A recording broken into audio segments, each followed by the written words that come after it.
Ora, boa tarde, segunda-feira, dia 21 de junho, dia de verão, mas é também dia de começarmos aqui com um novo assunto, e é um assunto extremamente interessante, porque vamos ter de abrir aqui uma nova novela, e é Antes de mais, vamos ter aqui um podcast muito dedicado ao Benfica. Temos aqui várias notícias relacionadas com o Benfica, vamos naturalmente falar delas todas, naturalmente ver o que é que se passa aí com tanta situação no Benfica, mas vamos abrir, antes de mais, com uma nova novela. E é uma novela que pode ser muito interessante, porque falamos aqui de um jogador que é, ou que foi apontado a certa altura como um dos grandes, uma das grandes promessas do futebol francês, entretanto estagnou um bocadinho, mas continuamos a falar de um belíssimo jogador. Portanto, sem mais demoras, e antes de vermos tudo o que temos aqui para ver de Benfica, chegou a altura de abrirmos a porta a uma nova novela, e neste caso é a novela Guendouzi. Pra você, senhor Fernando, sua insolente. Ai, dá pra ver que você tá bem atrasada nas notícias, tarântula venenosa. Sai, assim não... Para! Eu te avisei várias vezes. Quem é você e o que faz aqui? É exatamente isso que eu me pergunto. Quem é você e o que faz aqui? Sou o Rodrigo Gavilã, eu sou o capataz dos caras. Muito bem, vamos então ver o que é que se fala. Não é só o jornal O Jogo, é também o jornal A Bola, que apontam o nome de Guendouzi como uma das possibilidades para o Benfica. Falamos de um jogador que esteve emprestado no ano passado pelo Arsenal ao Hertha de Berlim. Ele começou por ser uma peça muito importante nos Gunners, depois de ter sido contratado em 2018. E falamos de um jogador que custou na altura, como tratado ao Lorient, cerca de 8 milhões de euros, mas que depois de 2 anos onde não explodiu, digamos assim, e aos 22 anos acabou por ser emprestado ao Hertha de Berlim. E é aí que entra o Benfica. Guendouzi não é visto como uma prioridade para ficar na equipa do Arsenal. O Hertha de Berlim, em princípio, também não ficará com ele. E aparece aqui Benfica e Marselha na corrida por Guendouzi. Falamos de um jogador que, neste momento, está a ser apontado ali a rondar os 12, 15 milhões de euros. O Benfica está a tentar contratar o jogador em definitivo por 10 milhões de euros ou um empréstimo com uma opção de compra. E, portanto, é aqui que esbarra a questão do Benfica com o Arsenal, porque o Marselha está disposto a pagar já cerca de 15 milhões de euros para contar com Guendouzi, e o Benfica ainda não está nesse prisma. Pode eventualmente haver aqui uma possibilidade de um empréstimo com uma opção de compra fixada nos 15 milhões de euros, mas para o Arsenal seria mais interessante vender já o jogador. E portanto falamos de um jogador que é ainda uma promessa do futebol europeu, 22 anos, e é aqui uma possibilidade muito interessante para o Benfica, que, como sabemos, está aí também atento ainda às 11, portanto o Benfica a querer reforçar com nomes de peso o meio-campo, preparando aqui uma espécie de revolução, com jogadores como o Gabriel, jogadores como Tarapto, jogadores como Samaris, a estarem também, se calhar, já na porta de saída. Ainda no Benfica, eu tinha dito que íamos falar muito de Benfica. Vamos falar de Chiquinho, o médio encarnado vai então rumar ao futebol italiano, neste caso ao Torino, e segundo o jornal do Jogo, está praticamente fechado o negócio, 10 milhões de euros. Que vai render então o Chiquinho ao Benfica. Falamos de um jogador que no ano passado foi quase sempre segunda ou terceira opção de Jorge Jesus, apenas 750 minutos em 27 jogos.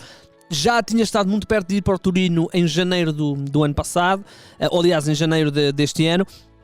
E agora aparece aqui esta nova vaga de ataque do Torino. E portanto 10 milhões de euros é um valor que o Benfica tinha para Chiquinho. Chiquinho chegou a ser falado como possibilidade de ser incluído no negócio de Al-Musrati com o Sporting de Braga. Isso não aconteceu e agora vai então rumar por 10 milhões de euros ao Torino. Um valor muito interessante para o Benfica. Ainda no Benfica, também a imprensa nacional aponta a questão de Nuno Tavares como praticamente fechada, e são 12 milhões de euros para o Nápoles. Ora, o Benfica queria um bocadinho mais, na altura o Benfica falava nos 15 milhões de euros, o Nápoles andava ali nos 10 com mais alguns bónus, digamos assim.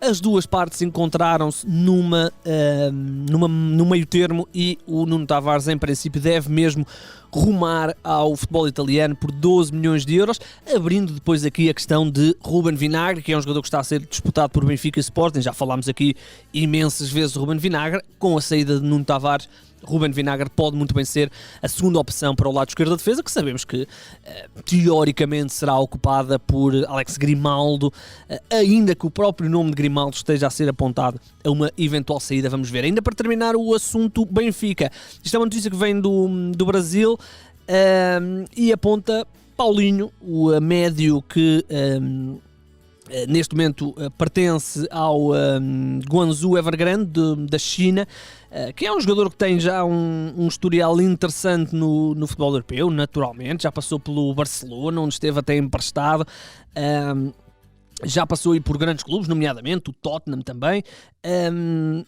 Está a ser apontado ao Benfica, sendo que ele vai terminar contrato com o Guangzhou Evergrande. Vai ser um jogador livre e a imprensa brasileira está a colocar o Benfica nessa corrida pelo Paulinho. Falamos de um médio internacional brasileiro, já 56 vezes internacional brasileiro, 32 anos, um box-to-box um bocadinho à antiga. O Benfica está então a ser colocado nessa questão, ainda que a questão orçamental do salário que ele ganha vai tudo depender do que é que ele quer ganhar, porque é também colocado aqui o Atlético, é também falado aqui um possível regresso ao futebol brasileiro. Portanto, vamos ver o que é que vai acontecer com o Paulinho. Ainda no que diz respeito ao futebol português, vamos fechar com 3 notícias, uma delas relacionada com o Sporting, isto porque Rosier, o mítico Valentin Rosier, veio dizer que o seu objetivo é continuar no Besiktas. Ora, o Sporting tem o Rosier emprestado ao Besiktas até ao final deste mês. Vamos ver, ele foi titular, fez uma época interessante, 37 jogos, 3 golos, bem melhor do que o que fez no Sporting, onde foi titular em 16 jogos, não marcou qualquer golo, e agora foi dito que quer sair do Sporting, quer continuar no Besiktas ou ser transferido para um bom clube europeu para jogar a Liga dos Campeões. Portanto, vamos ver, o Sporting contratou na altura o jogador por cerca de 7,5 milhões de euros. Naturalmente não vai conseguir reaver todo esse dinheiro, mas tendo até em conta o ordenado, seria muito interessante para a equipa do Sporting conseguir colocar o Rosier. O Besiktas tem uma opção de compra pelo jogador. Vamos ver o que é que o Besiktas pode querer fazer nesta opção de compra. O Marselha já terá até feito uma pequena abordagem ao jogador ali a rondar os cerca de 6 milhões de euros. O Besiktas fez uma proposta de 2 e portanto nada para já convenceu o Sporting, mas quase de certeza que Rosier não vai continuar ou não vai regressar a Alvalade. Ainda em Portugal vamos falar de Borevkovic. Nós já tínhamos falado aqui da questão de Borevkovic poder estar a caminho do Sporting de Braga e hoje o jornal A Bola garante que o Borevkovic já não foge ao Sporting de Braga. Falamos de um central de 24 anos que foi titular indiscutível no Rio Ave nos últimos anos. Trabalhou e muito bem com o Carlos Carvalhal na temporada 19-20, no ano passado a coisa não correu bem, sabemos que o Rio Ave desceu de divisão, e segundo o jornal A Bola, o Rio Ave vai receber cerca de 1,5 milhões de euros já e o jogador vai ter um contrato válido por 4 temporadas. Portanto, parece o Sporting de Braga, que como sabemos sofreu bastante na questão dos centrais, com várias lesões, desde logo e à cabeça o David Carmo, pode aqui reforçar-se com um jogador de grande qualidade no futebol português. Para terminar ainda o que diz respeito ao futebol português, vamos falar de Kritschuk, porque Kritschuk está confirmado que vai ficar em Portugal, vai deixar a Belenenses Stade e assinou pelo Rio Ave, pelo Gil Vicente, um contrato de 3 temporadas com o Gil Vicente. Vai então ser um reforço para a equipa minhota e pode muito bem ser o dono da baliza, ainda que o Gil Vicente tenha também ali uma opção válida na baliza no ano passado, o Denis, e portanto será interessante ver como é que isto tudo se vai prosseguir no futebol, ou neste caso na baliza do Gil Vicente. Para fechar, vamos então a 2 notícias lá por fora. Vamos começar com Harry Kane. Nós já tínhamos falado aqui que Harry Kane, aliás, num dos primeiros podcasts falámos da questão do Harry Kane, que terá dado a entender que não quer continuar no Tottenham, quer dar um passo em frente para tentar começar a ganhar títulos. Harry Kane nunca ganhou um título profissional como jogador e, portanto, quer aqui dar um novo passo e agora aparece naturalmente um dos maiores tubarões do futebol mundial, Manchester City, 100 milhões de libras, cerca de 117 milhões de euros de proposta por Harry Kane. Obviamente este valor poderá até subir um bocadinho, portanto vamos ver. Harry Kane é o grande alvo de mercado certamente de grandes clubes, nomeadamente os 2 clubes de Manchester, ainda que saibamos que o Manchester City tem uma capacidade financeira neste momento superior e para Harry Kane seria obviamente muito, muito bom poder contar com, para poder ir para um clube que luta por títulos e mais recorrentemente que o faz no Tottenham. E para fechar, realmente uma bomba em Itália, Çalhanoğlu é jogador do Inter de Milão, ele que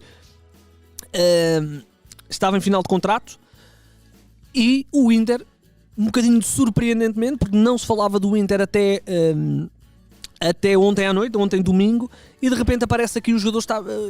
Eu estou a gravar isto por volta das 17 horas, eu tenho a ideia que ele até já foi oficializado, mas se não foi estará por breve, e portanto é realmente uma bomba. Falamos de um jogador que quando chegou ao Milan era apontado como um dos grandes talentos emergentes do futebol europeu, o turco. Ele na altura foi contratado ao Leverkusen. No Milan naturalmente foi opção sempre titular, mas não teve aquela explosão que se imaginaria, e agora vai para o campeão italiano a custo zero, portanto certamente vai causar aí um pequeno terremoto aí pelo Milan, e portanto o jogador assina então pelo Inter, assina a custo zero, um jogador que fez 172 jogos, 32 golos pelo Milan, portanto não é coisa pouca, e vai continuar no mesmo estádio, na mesma cidade, só que no grande rival do Milan. E portanto fechamos o nosso podcast com esta informação. Dizer que